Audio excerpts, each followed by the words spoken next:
Henry. I think he's still mad about the whole arms thing.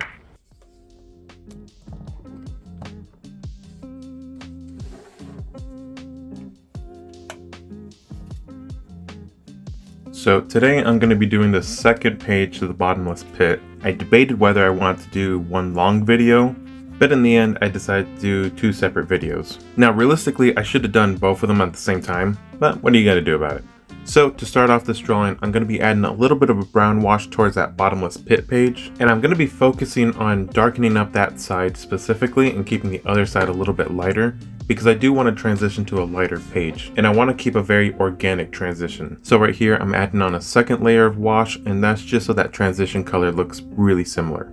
The drawings on this page aren't too difficult. I don't see too many highlight spots, so I'm going to try to use mostly my regular pen for this side. But for some of the smaller details, I am going to have to use those art pens, specifically the 005 and 01 pens. Because if I try using my regular pen, the details aren't going to be quite as visible. So you're just going to see me go back and forth a couple times using the regular pen and then the art pen. So normally I add in all my shading before I start adding the outlines, but I do want to have some of that line work kind of disappear on this page, making it look like some dirt got on top of the page afterwards. For the symbol on top right here, I'm going to be using a brown acrylic, and the reason for that is because the acrylic will have a much more solid look to it, opposed to a watercolor or a gouache paint, which will have a much more transparent look to it. And then because it's all about building up layers, let's go ahead and darken up this top drawing right here. And this page is actually going to have green symbols in the center, and I don't have that color on my palette right now. And because I don't want to waste it, I'm just going to grab a very small amount for this. It'll be just enough to write down those symbols, but not so much that it's just sitting on the palette doing nothing. Just a really small amount. Let's go ahead and grab some fresh water, and I'm good to start on these symbols now. Now it's supposed to be very translucent on that page, but I am going to go over it a second time, so it's just a little bit darker. But I have to let that first layer dry first.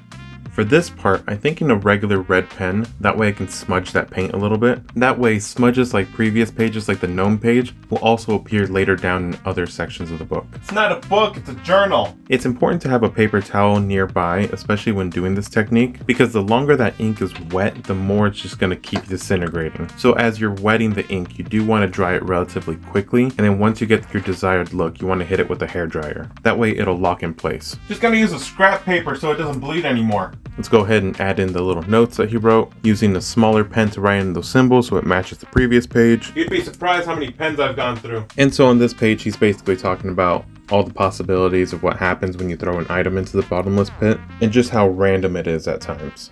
And for the main message of the page, I do want to repeat that technique one more time. And again, you just have to be really careful here. You don't want to overdo it. You want to have it smudged but still readable. Overall, in my opinion, not the most interesting page to look at, but the simpler pages are always welcome, especially since there are going to be pages that are more detailed oriented. So these simpler pages act almost like a little break. I don't know if I should just fix that right now. I'm probably just going to do it tomorrow, honestly. I've got to be up in a few hours anyways.